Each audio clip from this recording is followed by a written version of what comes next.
نمل از قلم نمرہ احمد۔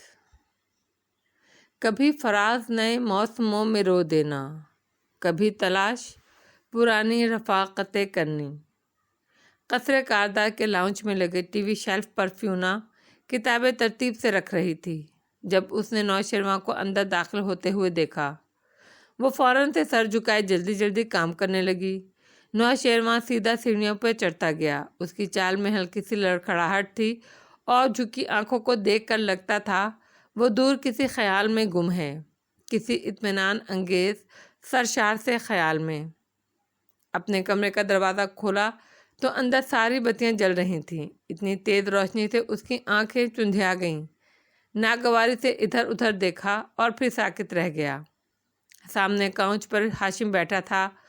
صبح والی شرٹ اور پینٹ میں ملبوس تھا۔ ٹائی اور کوٹ اتارنے کے بعد اس نے لباس بھی نہیں بدلا تھا، اور اب ٹانگ پر ٹانگ جمائے بیٹھا وہ چپتی نظروں سے چوکھٹ میں کھڑے شیرو کو دیکھ رہا تھا۔ رک کیوں گئے؟ آؤ اندر آؤ، تندیا سا بولا تو نوشیروان نے بظاہر سرسری سا سر جھٹکا، ہاتھ میں پکڑا کوٹ بیڈ پر ڈالا۔ آپ ادھر؟ تمہیں کیا لگتا ہے مجھے تمہاری حرکتوں کے بارے میں معلوم نہیں ہوگا؟ سلگتی نظروں سے اسے دیکھتا وہ غصے سے ایک دم پھٹ پڑا۔ کیا سوچ کر کیا تم نے یہ؟ ہاں؟ نوشیروان کا سانس رک گیا، پلکیں جھپکنا بھول گیا۔ بے یقینی تھی۔ ہاشم بھائی کو اتنی جلدی کیسے پتہ چل سکتا ہے؟ ابھی تو وہ خود خون میں گرا پڑا ہوگا۔ وہ آپ کیا کہہ رہے ہیں؟ میں سمجھا نہیں۔ اٹک اٹک کر سفید پڑتے چہرے کے ساتھ اس نے کہنا چاہا۔ جواب میں ہاشم نے ہاتھ بڑھا کر میز پر رکھے پیکٹ اٹھائے اور زور سے اس کے گھٹنوں پر دے مارے۔ سارے پیکٹ شیرو کے قدموں میں جا بکھرے۔ اوہ! یہ ایک ریلیف کا احساس تھا جس نے شیرو کا سانس بحال کیا۔ اس کے چہرے کی رنگت واپس آنے لگی۔ ذرا سے شانے اچکا کر وہ الماری کی جانب بڑھا۔ ہاشم ایک دم تپ کر اٹھا۔ تمہیں اندازہ ہے یہ کیا ہے؟ یہ تمہاری بربادی ہے۔ تم کس نے بتایا آپ کو؟ وہ بے پرواہی سے الماری کھولے اس کی طرف پشت کیے کھڑا تھا۔ کس نے بتایا مجھے؟ یعنی کہ اور لوگوں کو بھی معلوم ہے؟ کیا صرف میں ہی بے خبر تھا؟ وہ الٹا اپنے غصے سے اتنا چیخ کر بولا کہ نوشیروان کو اس کی سچائی پر ذرا بھی شک نہ گزرا۔ ویسے بھی یہ مسئلہ اب کوئی مسئلہ ہی نہیں تھا۔ شیرو، اگر آئندہ میں نے تمہیں دیکھا کہ تم نہیں لوں گا ڈرگس۔ بس ٹھیک ہے، سن لیا، وہ بیزاری سے بولا۔ ہاشم ایک دم رک کر اسے دیکھنے لگا۔ اس کے انداز میں کچھ بدلا ہوا تھا۔ کہاں سے آ رہے ہو تم؟ کھوجتی نگاہوں سے اس کی پشت کو دیکھتے اس نے جس انداز میں پوچھا، نوشیروان نے چونک کر چہرہ گھمایا، پھر فوراً نظر چرا کر واپس ہونے لگا کہ ادھر میری آنکھوں میں دیکھ کر بتاؤ، کہاں سے آ رہے ہو تم؟ نوشیروان چاہتے ہوئے بھی اس کی جانب مڑا۔ میں باہر تھا، یوں ہی آگے پیچھے۔ جھوٹ مت بولو، کدھر تھے تم؟ اس کی آنکھوں سے لمحے بھر کو بھی نظریں ہٹائے بغیر ہاشم اسے دیکھے جا رہا تھا۔ شیرو نے اکتا کر ادھر ادھر دیکھا۔ کیا میں بچہ ہوں جو ہر بات کی رپورٹ دیا کروں؟ تم؟ ہاشم کچھ سوچتے سوچتے چونکا۔ تم سعدی کے پاس تو نہیں گئے؟ میں کیوں جاؤں گا اس کے پاس؟ وہ ایک دم بھڑک اٹھا۔ مجھے معلوم ہے تم اسی کے پاس گئے ہوگے۔ پتہ نہیں کیا کیا کہہ دیا ہوگا تم نے اسے۔ میں کتنی دفعہ تمہیں کہوں گا اسے تنہا چھوڑ دو، میں اسے سنبھال لوں گا۔ کہاں ہے وہ اس وقت؟ جیب سے موبائل نکالتے ہاشم نے پوچھا۔ مجھے کیا پتا وہ کہاں ہے؟ کیا میں اس کا گارڈ ہوں؟ وہ بگڑ کر بولا۔ اس کے انداز پر نمبر ملاتے ہاشم نے صرف اسے گھورنے پر اکتفا کیا، پھر موبائل کان سے لگایا۔ نوشیروان خفگی سے منہ میں بڑبڑانے لگا۔ کیا کہا ہے تم نے اسے؟ تم مجھے بتاؤ ورنہ وہ مجھے بتا دے گا۔ اور موبائل کان سے لگائے وہ درشتی سے کہہ ہی رہا تھا جب بیڈ پر گرے شیرو کے کوٹ میں کچھ تھر تھرانے لگا۔ ان دونوں نے اس طرف دیکھا۔ شیرو کا رنگ پھیکا پڑا اور ہاشم، وہ چونک کر قدرے تعجب سے آگے بڑھا اور کوٹ میں ہاتھ ڈال کر نکالا تو سعدی کا وائبریشن پر لگا فون ہاتھ میں تھا۔ اس نے بے یقینی سے شیرو کو دیکھا جو بالکل چپ کھڑا تھا۔ یہ اس کا فون تمہارے پاس کیا کر رہا ہے؟ دونوں فون اس نے بیڈ پر ڈالے اور اب جب وہ شیرو کے سامنے آیا تو غصیلی نگاہوں میں بے پناہ سختی تھی۔ بولو،